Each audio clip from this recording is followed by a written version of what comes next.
Welcome to the Scholar's Nook, where we offer mindful tips for the budding scholar. I'm Dr. Nick Wolf. And I'm Dr. Stephen Lindenberger. We are glad to have you here.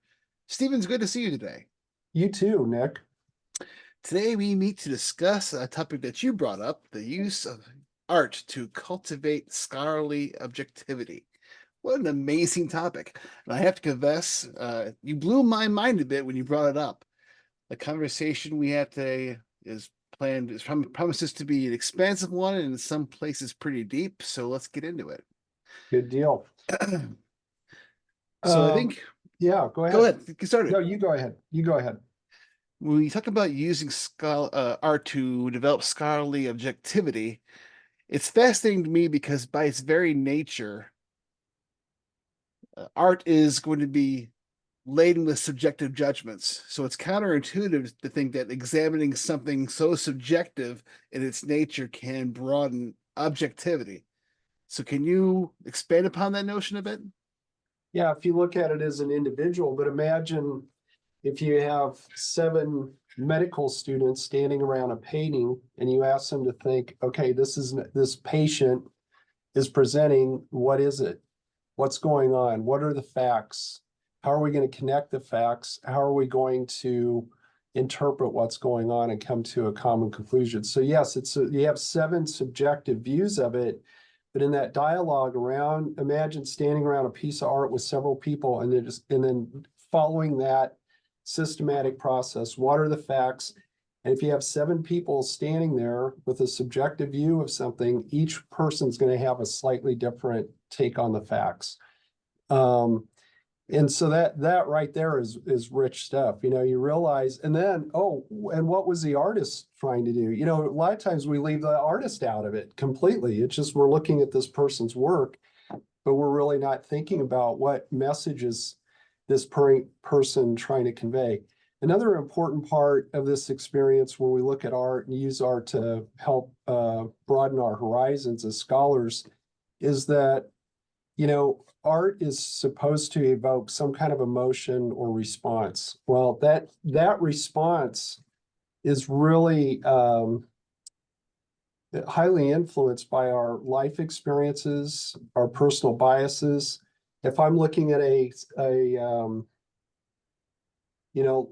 like a beautiful artistic, impressionistic painting of the New York skyline, and as someone who's been there a lot, I think about how that painting would have 20 years ago would be different than it is today because of my accumulated experience in the city. And same way with other folks. If you're from the country,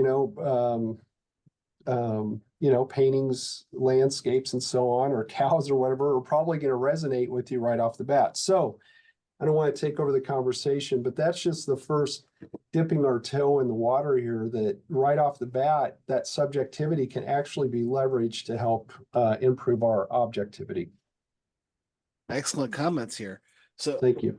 As we flesh this out a bit more, I try to consider what are the purposes of art. And I have a couple of ideas here, and you're willing to expand upon that if you think I'm missing something. But art is used to express some element of truth about the human condition. It affects us and drives us toward certain viewpoints or perspectives that maybe we're not familiar with. And it's used to influence by emotionally engaging imagery and narratives. So it conveys truth, it exposes to new points of view, and it helps us to engage emotions to persuade. Right. So am I missing anything there, or does that make sense to you? It makes sense, but there's a lot to unpack there just on the notion of that emotion that's evoked when you look. The word that the Germans created to describe that feeling of when you feel in art or you feel the art is the word empathy. And that word did not come along until like 1909 or something like that. And it was meant to talk about how you empathize, you feel in the moment with the painting, or you feel in the sculpture, whatever it is, you're in with the art. And that word is empathy. And just think about that for a second. Are we misusing the word empathy when we talk about it in organizational context? Do we want to feel in the experience of a psychopath, for example? That's how we get sucked into things sometimes. And so right there, just that initial talk, discussion or thought or analysis of how art affects us can lead us into some very, very interesting and unsuspected avenues of scholarly inquiry. Interesting. Let's talk about influence, because we are all shaped by different pieces of art. We definitely can see what we become emerges in part from the art that we consume, that we drink in. And I contend that the art that exists out there in the zeitgeist shapes how the general population sees the world and how they respond to it. Would you say it's a Right? fair contention? Yeah, absolutely. And, So, and if I can I add to that? please. Sorry, I'm so passionate about this topic. Um, you think about how did art change after the camera came along?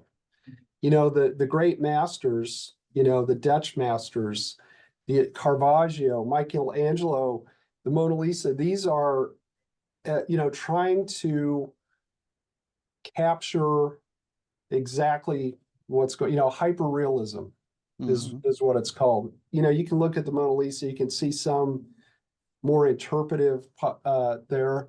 But Hans Holbein, there's a bunch of them who were just unbelievably precise, the Flemish artists. But then the camera comes along, and then what did that usher in? A postmodern era where now you have Picasso and you have Monet and you have Van Gogh are saying, okay, now we have captured that, very accurate depiction. We can do that in a blink of an eye now. Okay, where does that take us next? Well, how about what if you pick up vibrations in the trees as you're looking at it, like Van Gogh did, and you start putting that on the canvas, and guess what? It blows our minds. If you've ever stood in front of a Van Gogh, like in Amsterdam, where he's from and everything, and you think about his life and the mental illness he had, and then bam, this thing has taken on such a new, deep, profound meaning, and it's right in front of your face, and you might have passed by it eventually, but once you get that background on it, it's like, wow, it's very heavy. Agreed. And I don't get to consume a whole lot of high art very often, but you can definitely see it. See, I'm a bit more of a schlub. I'm more of the pop culture, movie and television type stuff here. That's So art. That's it art. certainly qualifies. It Uh, does. Now, think about what formed my world, because I think the art that we consume, particularly when we're young, really helps to form our respective worldviews, which informs how we see the world and definitely informs our scholarship. So, give you an example from my perspective. I mainly grew up on the pop culture pieces, mostly TV and movies, a couple of novels. So, I grew up with movies like Dead Poet Society. I grew up with Sesame Street, the book 1984, and Die Hard. Now, in part, these influences have led me to become an educator who believes that thoughts and ideas can change the world, that racism is stupid, that big government is scary, and that the little guy must always fight for what's right. Are these ideas naive? Well, perhaps, but a lot of pop culture of the 1980s was naive, but it was a lot of fun. And it has more to it too, which I'll get to, but a little bit later here. But when it comes to naivete, there is a case to be made that all art lies across a spectrum, ranging from the naive to the cynical. And my ideas inform my perspective, and that perspective informs my approach to scholarship and how I evaluate the scholarship that I consume. What art has affected you, and how has that informed your scholarship and approach? Well, first of all, you said a mouthful. That was amazing. And I think, I couldn't agree more with what you said. And you used the word zeitgeist earlier. And for those listeners who aren't familiar with that term, and I wasn't for a long time, zeitgeist is really what the spirit of the moment or the spirit of the times. And art is such an interesting mirror to capture zeitgeist. So that's important to know. it's like, where does art begin and where does life, it's like this big circle where art just keeps reflecting back to us. And in some ways we control through the zeitgeist what that art's going to look like. But early artists for me, I literally just came back from New York, and my buddy and I went for a fun few days, and we went to MoMA. He had never been to the Modern Museum, or the Museum of Modern Art on Yep. 53rd and 7th Avenue or 6th Avenue. And we walked in there and there was a Pollock at one point, which is the very abstract. He took paint and just kind of threw it on the canvas. A lot of people look at it and say, well, hell, I could have done that. And it's like, yeah, but you didn't. But you You didn't. didn't do that. He did. And he made that painting not on the wall, but he put them on the floor. And once you start thinking about, he was looking at it at a whole different angle than it's being viewed. I mean, you start looking, and my friend's like, how in the hell are you so into Pollock? And I said, there was a game called Masterpiece that Parker Brothers put out in the late 60s, early 70s. My grandma, who was not into art at all, bought this game for a rainy day, and it ended up being my most favorite board game of all time. And it involved these 3x5 cards of great works of painting, American Gothic, Jackson Pollock, Edward Hopper. And I'm 7 or 8 years old, and I'm just mesmerized by this art. And so I think my early influences were, Edward Hopper and definitely Pollock. And over the years, I've had jobs where I've actually worked with artists. And I feel like I've had kind of a rolling seminar on art appreciation and maybe even a little bit of art history, just because of that board game that my grandma gave us. I'm telling you, that's the roots of it. Grant Wood, definitely. I really do like Americana. And if you would have asked me 25 years ago what my favorite or my least favorite art was, I would have said Americana. And now I can't get enough of it. We're talking again, Grant Wood, Edward Hopper, kind of, impressionistic realist. I mean, it really captures our history and our American experience. And that is something I can relate to. And it's what I've spent my whole life in this culture. So now all of a sudden, looking at it in mature eyes, it doesn't look naive. It doesn't look old fashioned. It looks timeless because it does capture our American experience. And isn't it amazing how art can be dynamic, not because the art is changing, but that we are? Wow, I that's think profound. it's That pretty is cool. profound. Yeah. And by the way, we're kind of free flowing here. And if you don't mind, I had to look up a quote from Brian Eno, who is a music artist and producer. He did Talking Heads, David Bowie. He's kind of one of those, like one of the greatest musicians you've never heard of, right? And he Mhm. just won, I think he was just knighted or something. He's from Great Britain, from England. And in his acceptance speech, he said that art is everything that you don't have to do. And I've really tried to ponder on that. And sometimes I get it, and then I'm like, wait a minute, what does that really mean? What are your thoughts on that, Nick? Art is everything that you don't have to do. Wow, that's a interesting question how to take it. Well, I understand the idea that everything about art is generally aesthetic and meaningful, and somehow it engages something that it's a luxury, right? And I'll pull on my own pieces that I've already referred to, Dead Poet Society. Hmm. That yes, medicine, engineering, these are noble pursuits necessary to sustain life, but beauty, art, romance, love, this is what we stay alive for. And that's basically what art does. It helps us to engage those higher level emotions and the sweet parts of the human experience, which we don't need, but it sure makes life a lot more fun. True. And as you were saying that, I like that response to the question. And as you were saying that, I was thinking about organizational settings and I was thinking about aesthetics, right? Mhm. So an organization may or may not need four walls and a desk and a computer, but how do you decorate that that building or that campus, you know, what aesthetic are you trying to convey to your consumers or to your students or whatever? And it's actually an area that I want to explore. Hopefully I'll find someone to do this research. Perhaps it's going to be you, but I'd really like to look at leadership and aesthetics, you know, and that goes back to Edgar Schein's work on, you know, visible and invisible artifacts and organizations. And he was a social psychologist. And I'm like, oh my gosh, this could really be very, very interesting. You know, I walked into the um oh gosh, what is it? New York Life building in New York. It's Madison Square Park area and or right around there. And it's an insurance company. This building's been there probably since the mid 1900s or whatever. It literally has a gold pyramid domed, I mean, bright gold, like no, you know it's gold. And you walk in and it's like one of the most beautiful things I've ever seen in my life. But these grand archways that you walk into, and you walk in, and I mean, it's just dripping with culture, you know.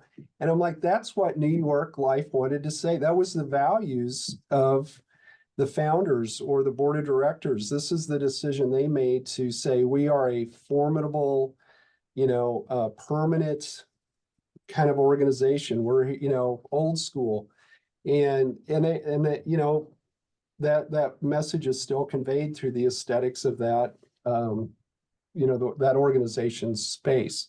So I think it'd be interesting to really explore the aesthetic and help leaders understand that they got to pay some attention to that. And what's a workplace these days? What are the things that I really enjoy doing? Because just recently I exposed my oldest to the Lord of the Rings films, and we actually watched some of the additional material, and Mm-hmm. Oh, the, nice. the way for the fact that essentially for like 5 years the whole country of New Zealand was entirely Mm-hmm. engaged around this one project, and the meticulous attention to detail that very few people will ever appreciate. But the fact that you care that much about something, it just adds something that you can't possibly quantify what it does to Yeah, you. And I think every workplace, in that case, that was a temporary workplace, but a workplace nonetheless. good. If we were to engage that kind of passion and attention to detail for every meticulous, that level of being meticulousness, that is just amazing, and it would add so much richness to our working lives. That is so true. And you brought this full circle, Dr. Wolf. Art is everything that you don't have to do. You don't have to be, you can make a movie that's mediocre and people still, you don't have to be that meticulous. An organization doesn't have to put paintings on the wall. The Mhm. organization doesn't have to try to evoke some kind of impression or whatever, you know? And so art is everything you don't have to do. And I think that does lead to that whole aesthetic question. And again, I'm at some point we're going to talk about this in another podcast, but and I would hope it would be a good scholarly discussion, but that going back to that idea of empathy and are we misusing that in the scholarly literature? We're really misusing that word. I wonder if compassion or something is what we're talking about, in human beings, not empathy. Empathy can be a trap. And that is blasphemy to clinical counselors and people who worry about psychopathy. A psychopath can fake empathy very, very easy, but they're not compassionate at all. They'll Right. never do, and you'll be able to spot that very easily, even if they seem to be empathic.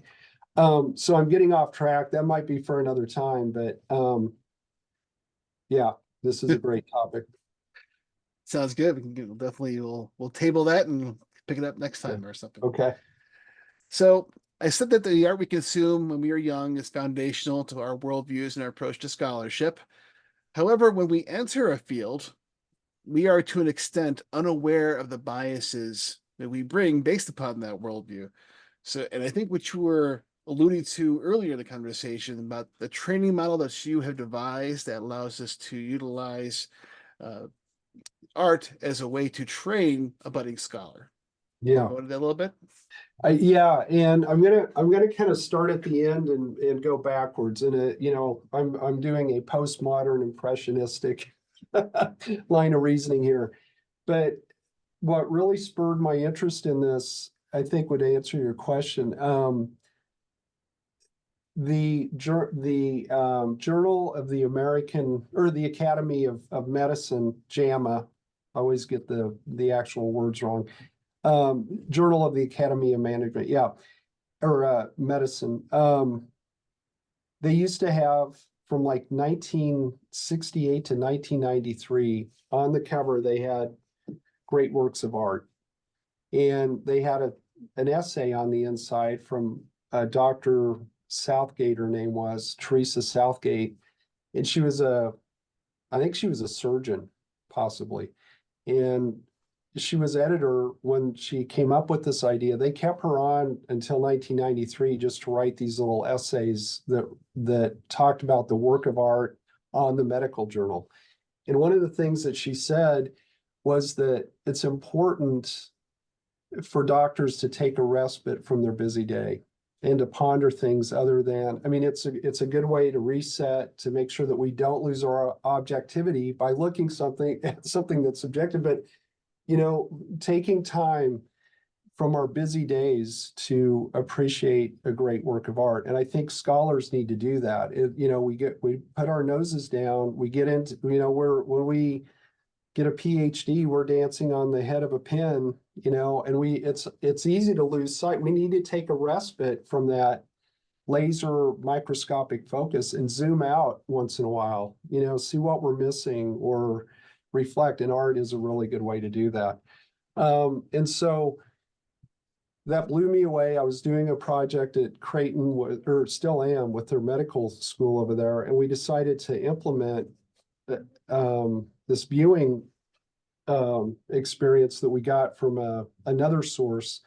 But it basically helps, in our case, medical students learn that, gosh, we don't all think alike. And that person from the country is thinking a lot different than, oh, and you start seeing the values of each other. And in medical teams, it's so important. Again, laser focus. They don't really attend to, the fact that they're actually going to be leaders someday, and so doing this experience around art really helps fire that up in their brain and really makes them start thinking about it. And they can't unsee it. They can't unlearn it. And I've seen medical students come into this. I mean, they might as well have been doing the old, fart noise under their arm. I mean, just, they were almost disrespectful because they thought it was stupid. And then by the end of the experience, we never had anyone that didn't walk away saying this, I'll never forget this. It's 2 hours at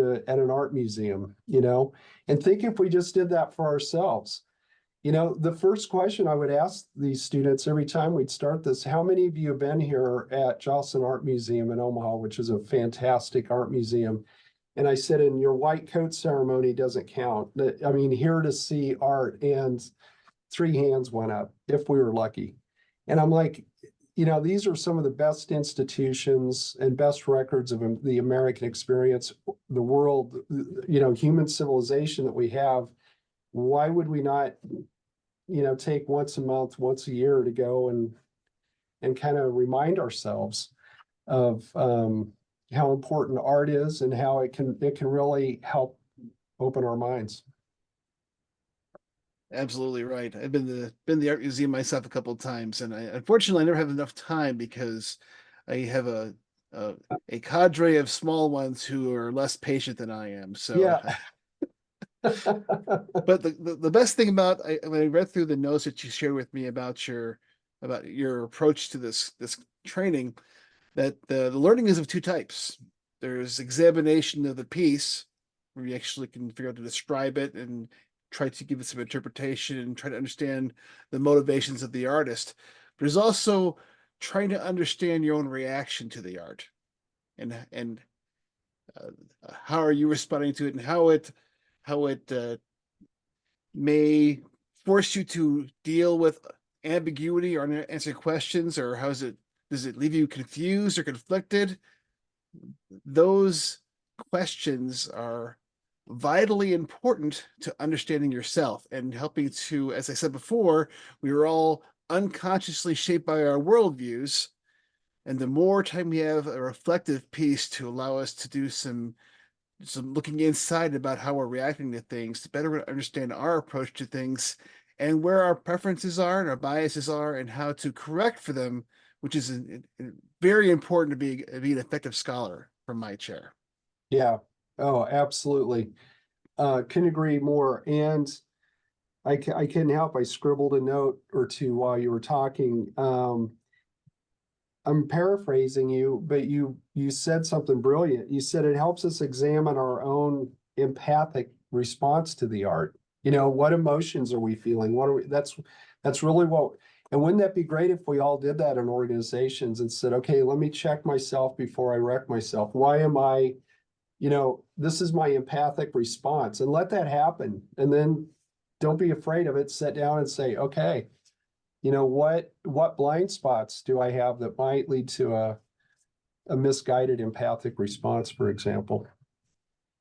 And then also the notion of art helping us make sense of or becoming more tolerant of ambiguity, which we really need more of that, especially in medicine, especially in engineering, all these different professional fields. It's what they lack more than anything is they're scared to death of variance. Variance freaks them out, right?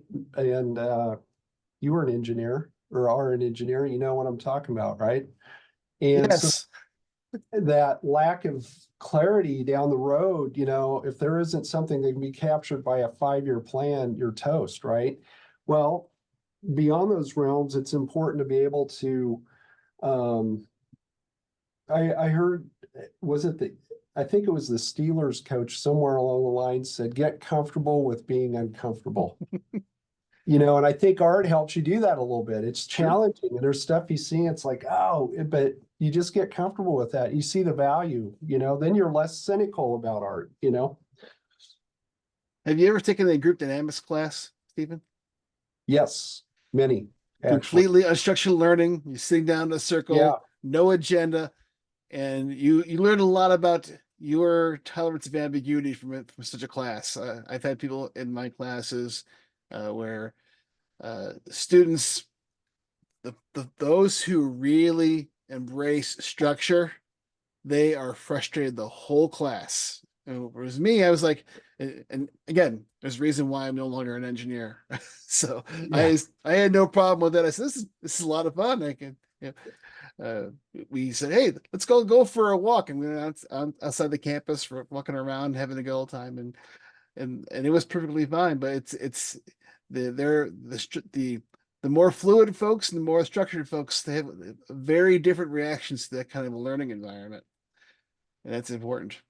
yes, Now, as far as research goes, of course, most of um, my experience has been more of quantitative in nature, but I do have a fond appreciation for qualitative methods. But when it comes to art, there are a few quantitative measures that can be used. You can evaluate symmetry or golden ratios, figure out what measures of beauty, and those are objective measures.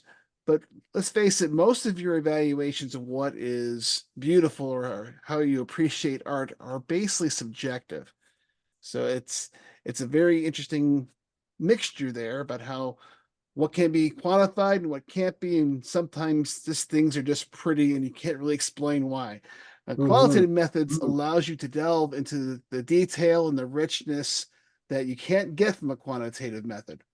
And art is obviously something that does that and gives you some insights that you can't get through questionnaires or rigorous measurements, things you can't get from p-values.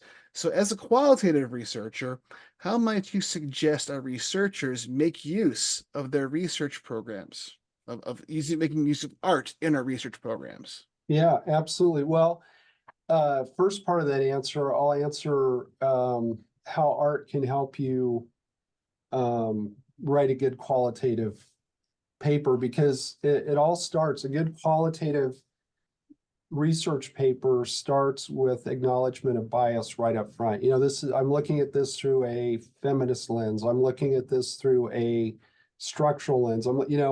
You tell us right up front what that lens is. And so art can help us really uncover, you know, our biases and not be afraid of them, be able to state them up front, which is great about qualitative research.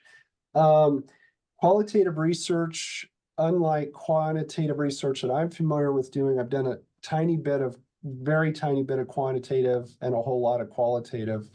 But I will say that a qualitative researcher absolutely has to be comfortable with ambiguity, and they have to leave the door open, meaning that in qualitative research in this country is so influenced by quantitative research that we're still trying to, it's almost like we're trying to kick off a trap off of our foot or something. It's like, no, it isn't systematic. No, it shouldn't look like a quantitative study. It's its own thing. And it really challenges the researcher who's coming out of our typical PhD programs to really not think about samples in terms of random, but in terms of purposeful. You want to talk to people and observe things that are actually going to give you, you don't want to study a Pollock painting by going to look at, the French masters. You wouldn't do that. Go Right. to and talk to historians that know about Pollock and stuff. So that little trick of the mind is difficult. And you never know when your line of in where it's going to lead you. As long as you're still answering your research question. But unlike quantitative research, it's fair to go back and change a research question based on, wait a minute, I got saturation on this. Like people were saying exactly the same thing, which makes me think I'm asking the wrong question. Then you go back and you tweak that question.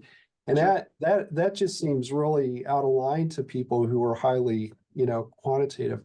So I think that's where art can really help you look at, you know, getting you comfortable with ambiguity, and also helping you take a respite from that busy mind that is the researcher.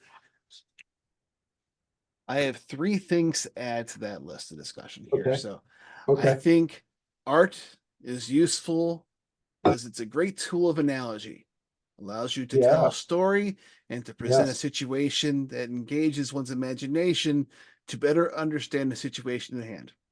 That's a very useful way to try and conceptualize it. Communication. They say a picture is worth 1,000 words. A piece of art can convey information and, more importantly, feeling that is much better conveyed than through, let's say, an essay. And then finally, persuasion. Art is a tool of persuasion that engages emotional impulses to change or reaffirm one's judgments or perspectives. I think those are very three utilitarian ways, which a little bit contrary to your more abstract approach, but all very useful ways of making use of art in our scholarship. Okay. Absolutely. Absolutely. Now that we've discussed some of the positive uses of art in scholarship, I think it's appropriate to examine some of the drawbacks. Okay. So we previously we've discussed that there are limitations to the use of qualitative methods in research, and obviously art falls in that category, certainly. Uh, you get a deep amount of research and insights into a small group of subjects. You can build a solid understanding of an individual, a family, a group, a workplace, or a community. But qualitative methods are not easily scalable. It's difficult to understand how pervasive these findings really are. And the inherent subjectivity of an individual or group perspective makes it difficult to gauge how widespread these ideas are in, let's say, a workplace. But those same weaknesses we find in qualitative methods are only magnified when we look at art. Because in any piece of art, it's the artist's perspective alone that is embedded into that piece or that message there. And because of that one message may not be widely shared even to a greater extent than a small group might be. So there's always embedded bias in art. Do you think it's a fair statement? I do. However, I would go back and say that I think you were suggesting one of the limitations of qualitative research is that it's not generalizable. But I read an interesting article recently. It was actually a presentation somebody did at a conference. And he said the problem is it's not intended to be generalizable. It's intended to be applicable, right? Sure. So that's a shift that we have to remember when we, quantitative seeks to be generalizable, qualitative seeks to be applicable. Absolutely right. But the fact that it does have a singular perspective embedded in what it's being designed, That is that a does, limitation. Yes, and the value of quantitative methods is its organized skepticism. true. We presume that there's a hypothesis are wrong to begin with, and we put the onus on our data to convince us the hypothesis is correct. That is a very different set of standards to trying to derive more of a truth than you would from a piece of art, which has a bias that doesn't easily have a way to check itself. Right. So quantitative methods allows us to move toward consensus truth over time, and this doesn't work as well in art, at least how I understand it. And where am I going wrong on that? No, I don't think you are going wrong at all. But I did have, and to your point, I want to put a pin in that real quick because as you were speaking, I realized that another answer to how can art be used to help the qualitative researcher, or let's just say scholar, not just qualitative. Um, I think there's probably some listeners who are actually artists or that do watercolor that are saying, when are they going to talk about actually doing art? So that's for you people out there. Doing art, no matter how good or bad you are at it, fires up so many good things in your brain. It really does help transform our minds and it activates the left and right brain. It's just really good for our mental health. It's really good for our ability to reason and take, to be objective, perspective taking. All these things are so important. And I think my favorite president was Dwight Eisenhower. And a lot of people realize he was president of Columbia University in New York City right before he was president of the United States. And frankly, he was kind of bored with the job. And but he was one of the most popular presidents of Columbia University, which we'll get into some other time. But a lot of times when people would um, come to see him, or he was supposed to be at a meeting and he wasn't, well, that never happened. But, if people wanted to find Ike, they went to his house and he would be upstairs doing really bad watercolors. He didn't even like his own art, but he was addicted to it. And this is a man who was responsible for some of the most important things ever in American history. And that was what really grounded him and really kept him, you know, honing his leadership skills was, taking time to do art. And he was also a champion bridge player too. So he had a good left brain, right brain thing going. So I think qualitative researchers, scholars of any kind should do art. If you doodle and let's not limit it to fine art, journaling, writing, sculpting, gardening. All these things are, you know, um, it's stuff that you don't have to do, as Brian Eno said. But it turns out that's where some of the richest learning and objectivity is gained. Fascinating. Yeah. Ike is such a interesting figure, and you piqued my interest even further because I had not was not aware of that aspect of him before. But Yeah, obviously, the tremendous leader is able to bring so many different perspectives and agendas together and thrive while doing so. yeah, absolutely. Okay, well, I want to at least preface the next discussion with just a brief discussion of what a meta narrative is. Okay. So, a meta narrative is much like we discuss individual worldviews. Uh, a meta narrative basically informs our society's perspective of itself as a whole. A meta narrative is a grand story that provides a low resolution understanding of the historical meaning of experiences and knowledge that shapes a society in anticipation of some master idea that is hopefully be achieved down the line. The vision of America as a bright city on a hill, a symbol of freedom for the world, is a meta narrative, for an example here. And this is where I'm going to go and circle back to my discussion of the 1980s and Yes. compare that with today. Okay. In the 1980s, there's one big thing that I saw that informed me that I see a dearth of right now. Movies in the 1980s exuded agency. And from my chair, more so, uh, even an element of heroism, which is this all serves a meta narrative that the good guys win, that justice prevails, and things get better. There's an optimism of the 80s that I think is in somewhat short supply these days.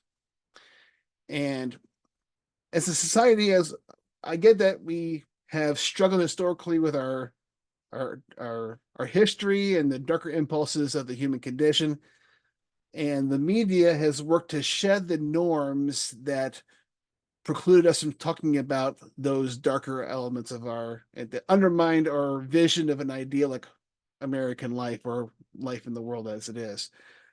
Uh, in fact, today, the most celebrated pieces of arts are those that are essentially subversive to that vision of the idyllic meta narrative. The more subversive the art, the more it is appreciated by sophisticated audiences, while more conventional audiences convey a more optimistic, or shall we say, naive form of art. And often those perspectives are somewhat looked down upon by those who are in the know. And it occurs to me there's something important there, because I would suggest to you that sophisticated audiences are typically made up of those who enjoy a certain level of comfort and stability that many conventional audience folks don't have. The sophisticated folks, the elite folks who are cognitive and intellectual elites, have the privilege to experiment with undermining, questioning of the meta narrative, the positive meta narratives, because they don't have the danger of losing the allegiance to that meta narrative. And those who are more proximal to struggle, to poverty, those living paycheck to paycheck, must rely upon the hope of a positive meta narrative much more than those who are, let's say, more comfortable. Where am I going wrong with that? Stephen, you're muted, my friend. Thank you. That was very interesting. I don't think it's a wrong or right, but I would say that first of all, um, I think art I think art happens in the moment, and I think that what you saw in the 1980s reflected the zeitgeist. Now we're back to the zeitgeist. The spirit of the times was reflected back to us through the art that we were seeing. It was heroic, it was optimistic, greed is good, whatever. Then you have now, I mean, you go to Grapes of Wrath, you know, True. it's a true reflection of what was going on. That was a reflection. So whenever we see, you know, some kind of archetype appearing in our art, it's usually a reflection, so these are uncertain times. These are times where we're questioning all of our institutions. Every survey that comes out says trust in all of our institutions is lower than ever. And our art reflects that. And that lack of trust probably is pushing a more subversive approach to empowering ourselves through conspiracy theories or whatever it is, And so I think we need to always say, okay, what is art? Think of it as a mirror, and you know, and you learn a lot about what's going on in the world and what taking the temperature of folks. When we're in a depressive state, we tend to dwell. Our art's probably going to be more sophisticated, more, and I want to go back to the socioeconomic discussion. Um, there's a neighborhood in San Juan, Puerto Rico, I went through one time, very impoverished, and it's just blasted with beautiful art on this, murals that are like some of the most amazing art, and every message that you can imagine, from the ridiculous to the sublime is painted on these walls as you walk through this impoverished neighborhood. And last point I would make about that is I think one of the best things I've seen in my lifetime is free admission to art museums. I mean, more and more art museums around the world, and local like Jocelyn, a lot of people would go because it was an $18 admission or whatever. And to think that these museums are like, wait a minute, we're kind of shooting ourselves in the foot here. We have these donors, we could easily make up that budget shortfall and then make art accessible to anyone who at any time wanted to come there. So I think it's just a matter of we have to find it and we have to seek it out. And we have to do it. Most importantly, we have to do art. To just expound upon what you were saying, it's my understanding that suicidality is directly proportional to socioeconomic status. So the richer you are, the more likely you are to engage in suicidality. Yeah. Wow. Which is counterintuitive. It is. It is. But you think about it. Affluenza. It's an extreme case of affluenza, isn't it? Well, that's part of it. But it's only as you get closer and closer to the ideal that the fact that you're not there yet becomes less and less tolerable. Okay. At least that's what I would say. Yeah, you're right. Rapidly, global deep poverty has been plummeting for decades. Right. But I hear more people despair about world hunger or just things of that nature. Yes. Those discussions keep popping up because that is such an interesting thing, that because the aberration from what is comfortable is becoming less and less common. That's why it's more surprising and horrifying when it actually happens. Yeah. And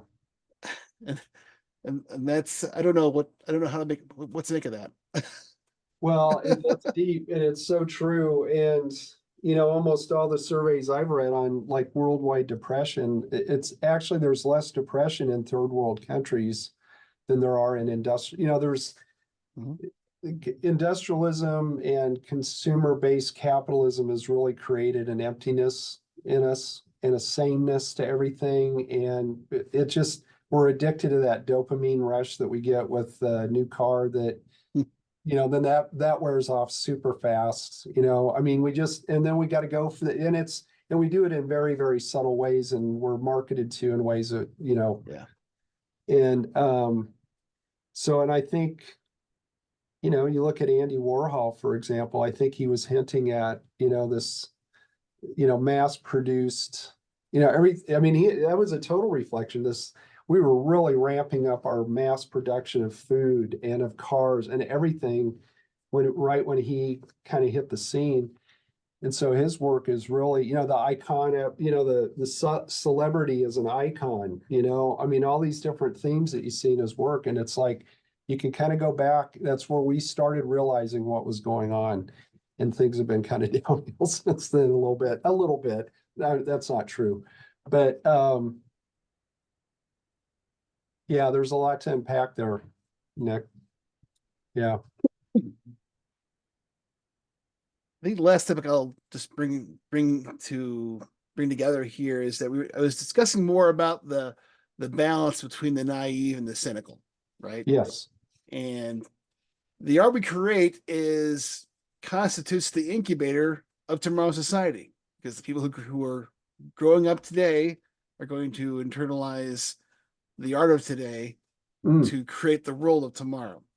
right. And I think in no small part, and this is I'm going to go back to what I was saying a little bit while ago, is that the maybe at least in part some of the societal dysfunction we are seeing today is the fact that we've lost balance between that more naive, optimistic view and a more cynical, depressive view of America, and that the cynics, particularly in the academy or in the generators of art in Western culture, have been dominated by the cynical folks Mm, in recent years.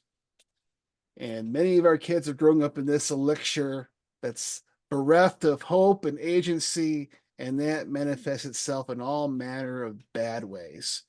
yeah.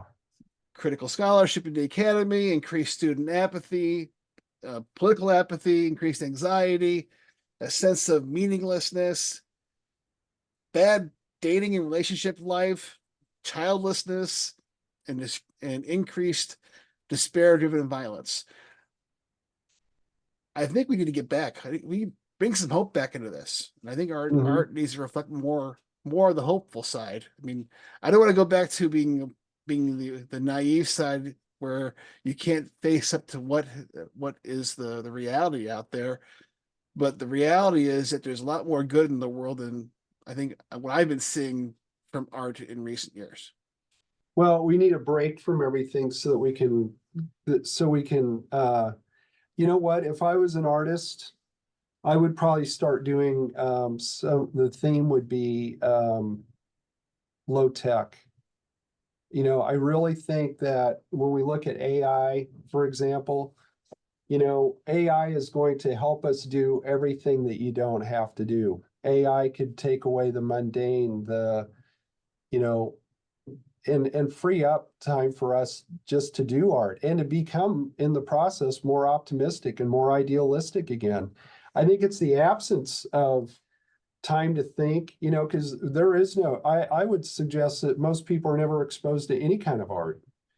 The only art they are exposed to is a row of Campbell soup cans, just like Andy Warhol sort of suggested.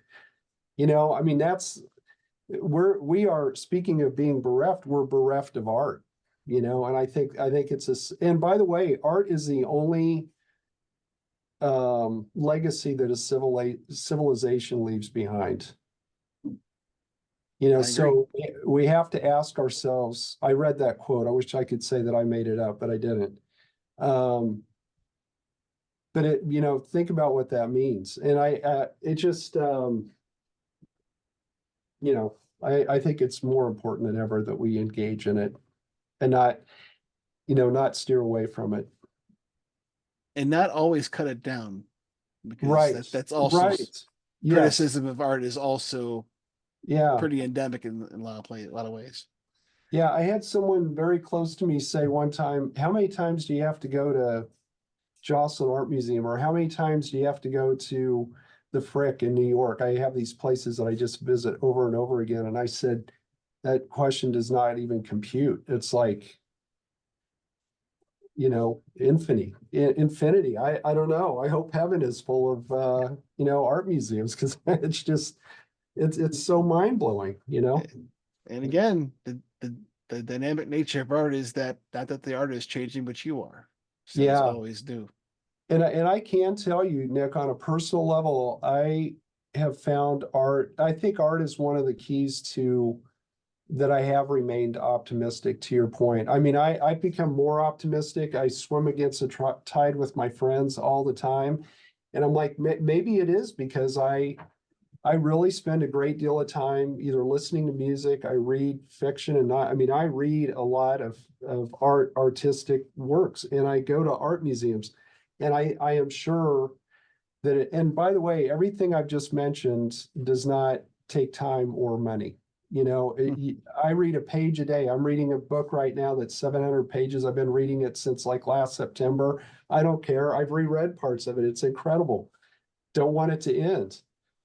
So you can read a page while you're eating your apple on break. I mean, it's how you choose to use your time.